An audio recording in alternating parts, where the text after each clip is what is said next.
Good morning. My name is Michael Bergio with co-host Mark Novak, and this morning we're going to be talking about getting rejected. Rejected. You can make lemonade out of lemons. Yes, and so we're referring to you make an offer on a property, you get rejected. Yes. Mark, talk us through what should be the buyer's mindset. What should they look to get out of when they make an offer?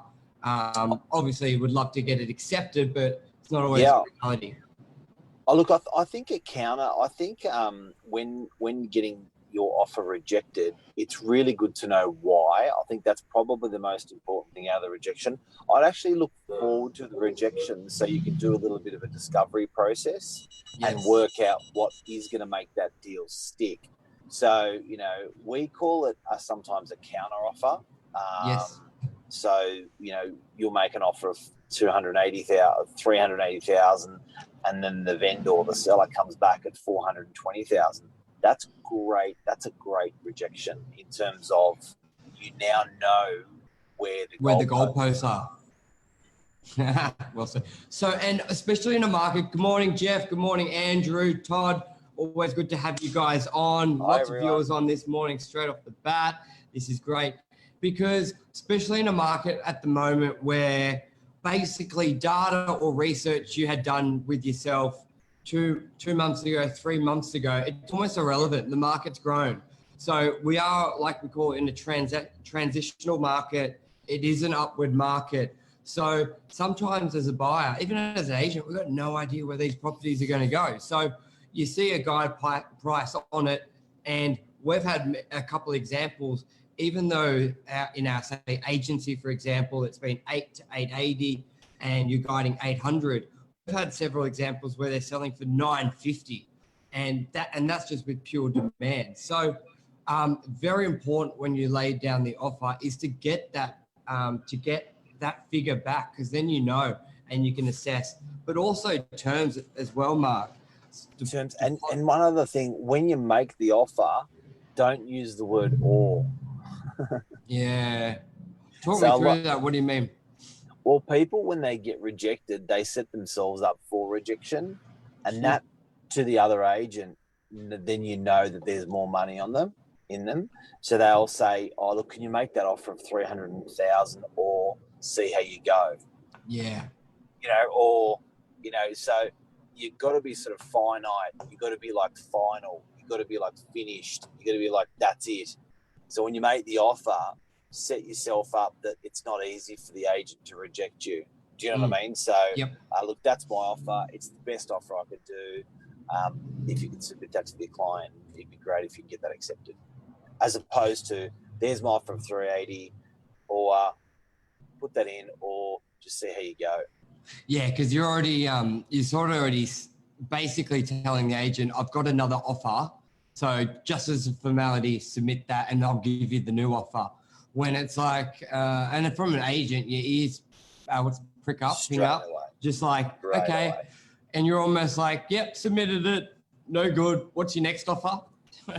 And salespeople do it as well. It's not just it's people that are experienced. So they'll say, would you like to look at the property tomorrow? And it's like, why are you giving it? Like, just are you asking the question, or what? You know what I mean? Like the or always, would you be happy to pay 500,000? Or, so it's just be finite as well. And I know that rejection, it's easy to take the rejection when you put in the or into your offer, but don't. Definitely. And it's just those little tweaks, isn't it? Just that can really have an impact on the negotiation as well. Especially like just that simple trick in the book, when you're booking an appointment, you give 2 times and you make it, even if you've got the whole day free, you go, I have 10 a.m. or 2 p.m. What suits you sort of concept. Yep. You give people that sort of, and like you're saying with the terms, Michael, so if anyone is tuned in, we're talking about getting rejected when making an offer for sale. It also can be for rentals as well. We're talking about that aspect, and then how to set yourself up so to have a good rejection in a way. to get the most information out of that. So you mentioned terms, Michael. Yes, and another thing. Good morning, Amal. Good to have you on. What do you do, Mark, when they don't give you a counter back? They just say thank you, but no thank you. Look, I think that happens a lot in auction properties, and I think a lot of it because they don't want to give away the reserve price, or they don't want to limit your offer straight away. If they give you a counter offer, then you're not going to go over that in an auction environment. So I think when making an offer, you've got to talk strong, and as I mentioned before, you got to be definitive with your offer, not just like open-ended. So that's it. That's my offer. But if they're not giving you a counter offer, like with an auction property, you won't get a figure normally out of the client. But what the agent will do is they put it on a contract. Yeah. So they'll just go snap if it's a good offer. So I think, but again, it just illustrates exactly what we said before about being definite. That is a definite move. When you put it on a signed contract and check, again, that's like saying this is the deal. And I think people get scared, or they with offers, for example, that auction campaign, like if you understand that you're not going to get a counter, but keep offering. Like let's say it's an auction property with a guide of 800, you offer 810, they say thank you but no thank you. Go again, 820, thank you but no thank you. Go again. Like you can make as many offers as you like, and it's free. It sort of fills it out as well. And basically, as you know, they can't give you the counter, but if you keep offering and with what you're prepared, they may end up just going, that's accepted as well. Yep. Especially if you're sort of, g'day Ray, good to have you on. If you want to make sure you're in the ballpark as well. And in writing or verbal, Mark, much of a difference, or it's just when you're sort of feeding it out? I think in writing is nice because it doesn't, it's not open to any other interpretation once it's in writing. So I think verbally is nice to have the warm conversation, back it up in writing. Sometimes there's silly business with agents where it can sell to somebody else without your knowledge. And if you've recorded that you've actually physically made that offer, it really just cements your position. So in the event of an investigation, stuff in writing is there. Ray says no audio. Can you hear us on Insta, Ray? Not sure. No, I think we're good. I can hear you clearly. So what else, Mark? So being rejected, key point is getting that counter offer and terms and where the goalpost is. Making multiple offers, they're free. In writing is great. On a contract is great. Yes. Also, I think a big one is as well finding out when the owner can do a deal. So let's say if one of the owners is away or there's multiple owners, I think to work out the logistics if your offer is accepted as well to see how that can go, because I know from a buyer's point of view, the worst thing is when you have an offer accepted and it can't get exchanged for 12 hours, 1 day or 2 days. And more often than not, the agent is informing every other buyer that an offer has been accepted. So here's your last chance. So a big tip would be to really, really minimize that period from when you get an offer accepted to exchanging and securing that property, because I find a lot of hearts are broken, Mark, during that offer accepted to exchange. Either they're missing it out or the price even goes higher because another party has got wind of there's a deal going to be done and they were sitting on the sidelines. Yeah, like rejected doesn't necessarily mean the dollars you've put forward have been rejected. It can mean that you actually got accepted with your figures, but you still didn't get the property. Yeah. Do you know what I mean? So that rejected can mean that, you got offer accepted or two people got offers accepted. There was a race and one person lost it, rejected. And I think, guys, if you've got the ability to buy on a cooling off period, and we're going to be coming into a market now where that's probably going to be offered less and less because there's such high competition at the moment where compared to 3, 6, 9, 12 months ago, where you had the ability to put things on a 5-day cooling off, 10-day cooling off. You had the luxury of time because there weren't buyers out there. You got to be ready for it. There is that shift. It's happening where you're not going to have that time. So really, and if you do get the offer accepted on a cooling off, just sign the contract straight away. You've got a cooling off period to do that. I find, Mark, some buyers really shoot themselves in the foot where they get offer accepted on a cooling off and then they try and do all this due diligence prior to even exchanging. I think that's just deadly.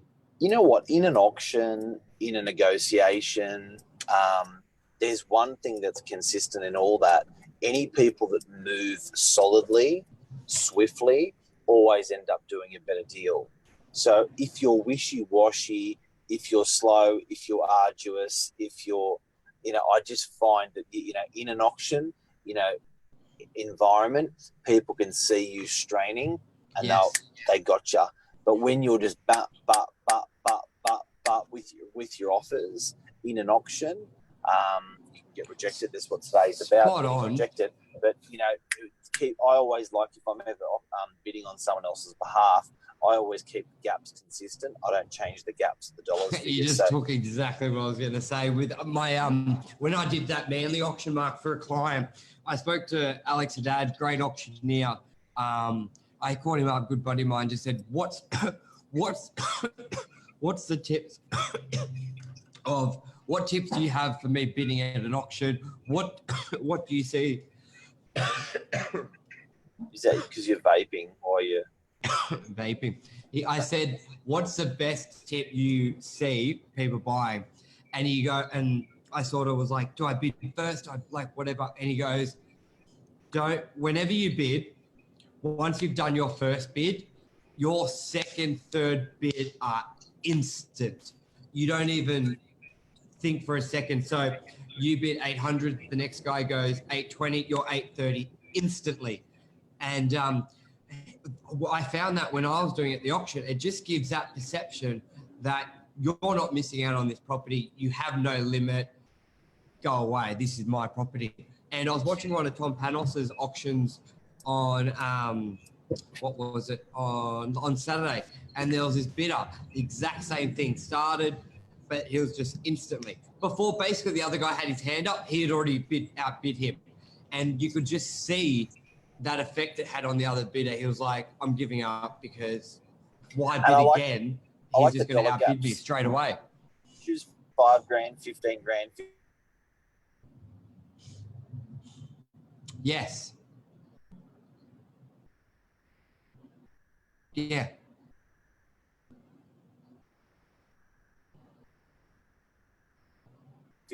Use odd figures instead of round figures.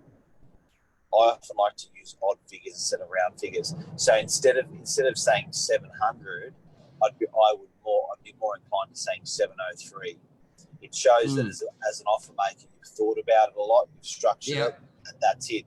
And then people are more inclined to think that's your last offer. Because when I hear 703, I think, okay, they've thought about it.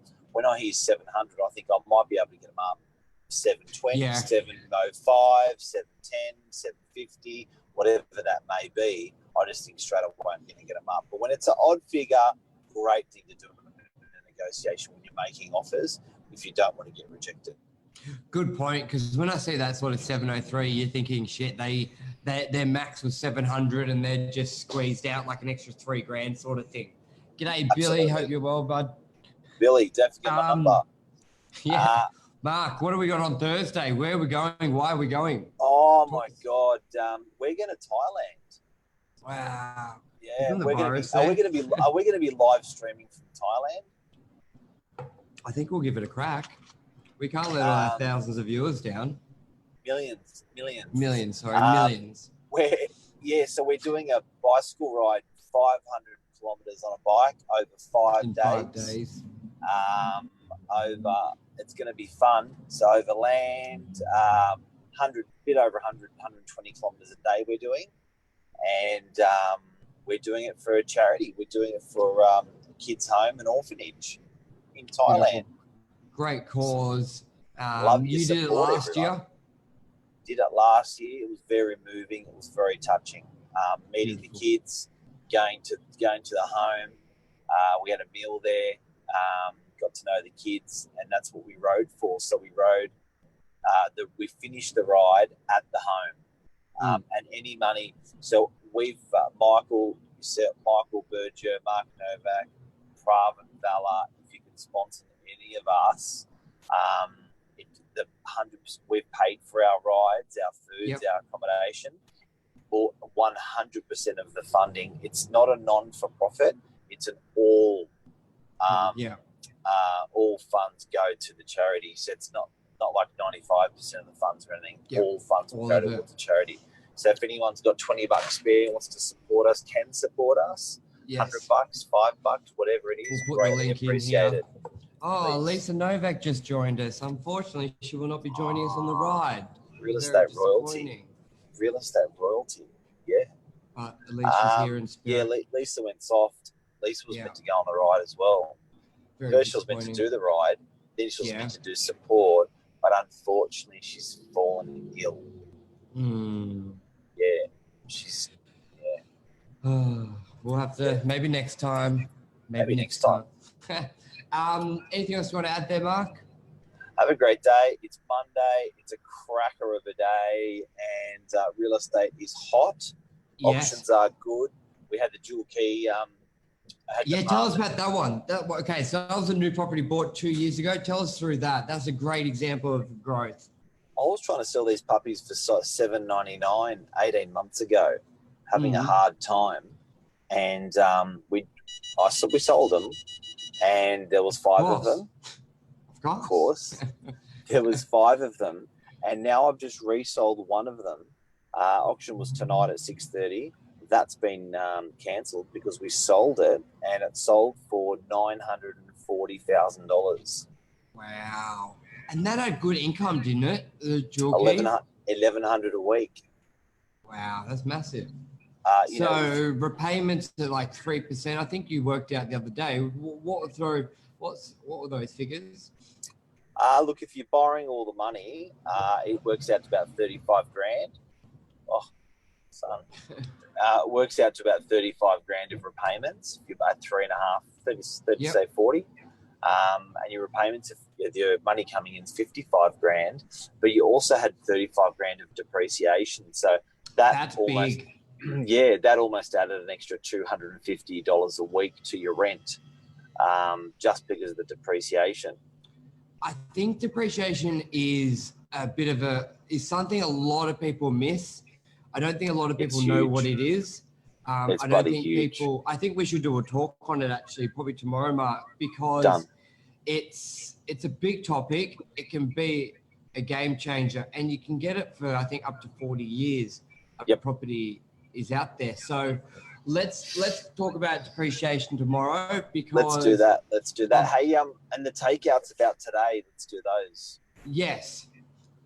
Go for it, Mark. So you've been rejected. So takeouts today, you've been rejected. That's good news. And turning lemonade out of lemons. So what we spoke about is when you make an offer on a property for rent or for sale, the best scenario out of a rejection is you get a counter offer. You get an offer, a response from an owner of what they will actually take. You will only do that by putting an offer in and getting an offer rejected. It's the only way you'll get a counter offer. The best case scenario is they accept your offer, but it's still a really good thing if they reject your offer and tell you what they're happy with. And because information is key. Information is key. Not only dollars, it's terms. They may come back and say, "Look, we'll do $5 grand more, but we need a 12-week settlement." So that whole offer, and also, guys, when you're making an offer, don't set yourself up for rejection because the agent will sniff it out.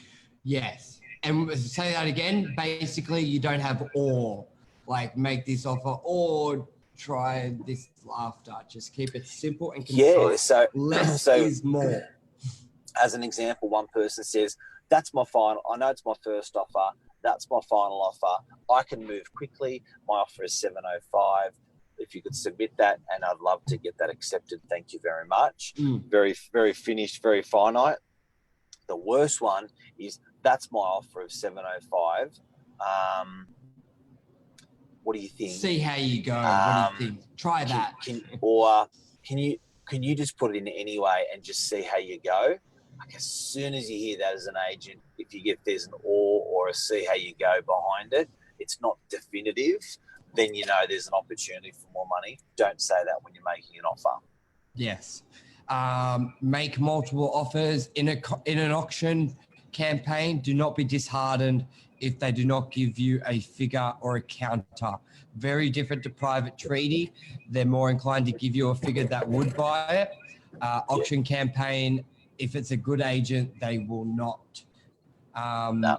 So make multiple offers, put it on a contract. Also, big key thing is minimize the time difference from when you make the offer and get it accepted to when you exchange. Don't be fluffing around for 2 days, 3 days. So snap it. Snappy. Also, get ready for less cooling off periods. Now the market is definitely heating up. You're not going to have time. So more options. There'll be more options. There'll be less cooling off periods. The negotiations will be much more snappier and not as accommodating as a downwards market.